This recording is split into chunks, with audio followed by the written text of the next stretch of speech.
Well, Alan, it's one of these ones where I think you knew what you were going to get in terms of Airdrie being probably a bit ahead in terms of minutes on their legs than we are. But what was your thoughts overall on the game? I think just coming into the game, we felt it was a good game to kind of put a marker down to see where we're at. Airdrie in the last couple of seasons, been in the playoffs, pushing to get promoted out of League One. So they're a top team. They're well drilled, even though the manager's changed with Rhys McCabe taking over. They're still very good at what they do and hasn't changed a lot. So we knew it was going to be tough for us. But we'd earned the right to be in this league. I know it's a League Cup, but in this league with them, and kind of see where we're at. And I thought first 15-20 minutes maybe we were just finding our way, gave a few balls away, dry sticky pitch. We need to make better decisions, and they had a couple of chances, but as the half grew on, I think we grew into it. We looked at threat on the break, we scored a good goal, and then there's a couple of things that I think we can do better at. The goal we end up conceding. I think there's we get 2v1 against us in the corner. The cross is flat, so we should have got first contact on it. We don't. But these are things we'll get better at going forward. Second half, again, I thought we started brightly, and then we just got penned in for a little bit. They're quite aggressive in their play and how they, where they set up, and we had to ride a luck. They got a penalty, which they end up hitting the post, and then I think the substitutions helped us a little bit, and the boys coming on showed a little bit more composure, fresher. But a lot of it's just because we're not quite as fit as we need to be. Your mind's not working, you feel tired, you make bad decisions, so we're giving the ball away in silly areas, and we had to ride our luck when that happened a little bit. You're right, and in terms of you were very experienced back four, and they were coping with the early momentum that Airdrie were putting on us. We go 1-0 up, and it's a superb goal by John. Now, the one thing I just wanted to ask you is that it goes into a water break. Do you think there's that little bit lapse of concentration that stops the flow of the game that allows that equaliser to come back? Yeah, possibly. There's a couple of occasions in the game, set pieces, throw-ins, even free kicks. We're not switched on, and they're taking things quickly and just showing they're a little bit sharper and brighter than us. But again, that comes back to fitness, and you've been physically feeling good, and then your mind switched on. The first thing that goes when you're tired is your mind. So all these little things, if we're feeling the heat, or we're trying to get going again after the water break and we're not quite as bright as we should be, but all these little things I'm probably unconcerned about, because we'll get fitter. We play 4 games in 10 days. At the end of that, everyone will have played a fair share of their minutes, and we'll be in a good position going into the start of the season. But in the game as well, we did some really good things. We carried a threat, we competed, and listen, we had to ride our luck at times, but we managed to stay in the game. We managed to get the draw, and then to take the bonus point at the end. Yeah, and you were saying earlier on in the interview, but it's a fantastic new pitch, but like you say, it was kind of thick and sticky, and I think the boys had to probably get used to that it wasn't rolling. Maybe in terms of where we're training at the moment, it's no zipping along the park, and had to get used to that in terms of the weight of the pass, and maybe just having to be on their toes to receive it. Yeah, and there's probably a few factors to this. Just trying to sort your feet out, make your touch. It's, it is sticking under your foot, then making a good decision. Is it better to pass it or run with it? And sometimes we tried to run with it or take it on in some dangerous areas and gave it away. But I think on the flip side, we probably nicked some passes off them in those areas as well. And we'll all get better at it. We're going to find the same problems when we go to Meadowbank on Saturday. It's a brand new pitch, not used a lot. What we want really now is coming out of a heat wave. We need to get into the winter and wet, soaking wet pitches that zip about a little bit. But again, just because it's the first competitive game in a while, just making those better decisions. But I thought as the game went on, we did that.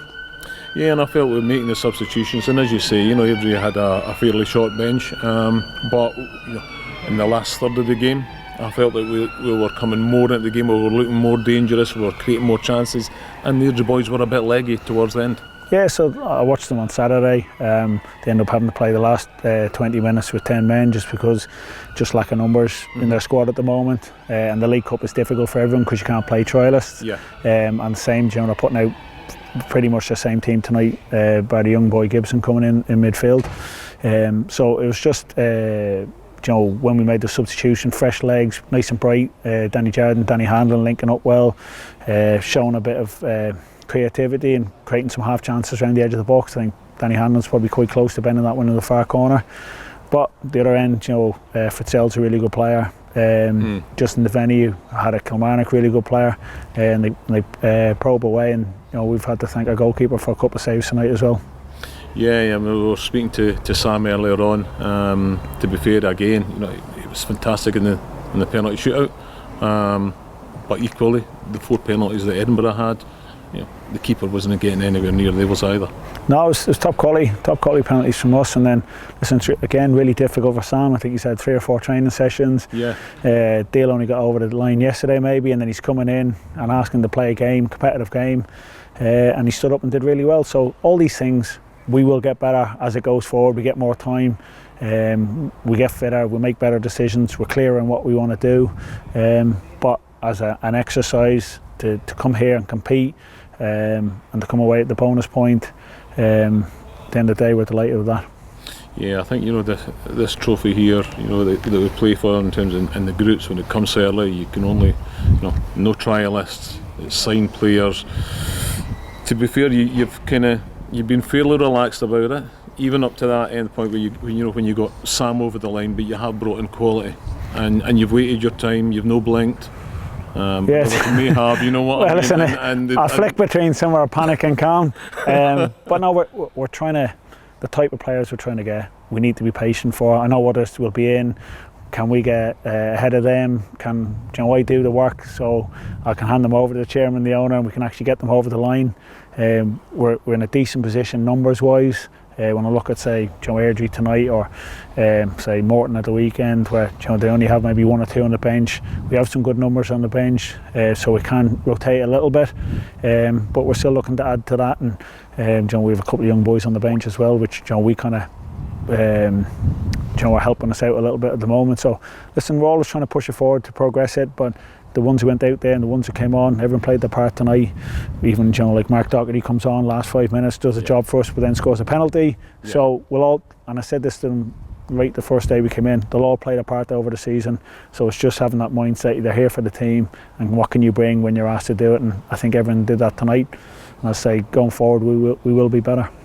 Yeah, and just to finish the interview, can you just give us your thoughts on the partnership that's been recently announced with Hibs, and the type of value that it can add and help, with the squad going forward this season? Yeah, it's really, formalising probably an agreement we have anyway. We've taken boys on loan from Hibs going back as far as like Ryan Porteous and Josh Campbell and others. They've come in and done a good job, and we've provided a pathway for them. Yeah. Club to club, there's us moving to Meadowbank and being in that part of Edinburgh with them around the corner, community projects, and the Hibs women's team using Meadowbank as well, so trying to tie in and tap into their best practices and things like this. From our point of view, it's always trying to just get some of the best young players out of Hibs that maybe aren't quite ready for their first team, but we can provide that platform. And I think there's somewhere between like 17 and 21. It's really important boys go out and play first team men's football where things matter. Yeah. And so they can be in the development squad or they can be in the under 18s, but really they're only showing potential at that stage. Until you put them into real games, you don't really know. And we can do that for them, but they can help us because it's a quality of player that maybe we can't normally get in. So we all do it at this level. To have an agreement where we can get some of those best young players and help with their development, like we have with Jack Bryden at the moment. So he can do all the pre-season and all the work with Hibs, and it's all nice, and they have the ball, and then tonight he's having to ask and move and playing in maybe an area he's not quite comfortable with, or just that transition from where he is on the pitch to get out into a wider area and doing that at the right time. And an experienced pro going at him, he'll learn more tonight than playing in a development game, and that's why the partnership and the pathway for these young players coming into first team is vital. How much are you looking forward to getting back to Meadowbank on Saturday? Yeah, it's good. Listen, it's a big plus for the club. Getting promoted is a big thing, but to go back to Meadowbank, historical venue, but also our traditional home, and there's lots of pluses with that. It's been a brilliant selling point for us, but facilities wise, and to get in somewhere that we can hold home and really try and kind of build that. It's an exciting time to be at the club. Yeah. Thanks very much for spending some time with us. Cheers, thank you. Okay, cheers.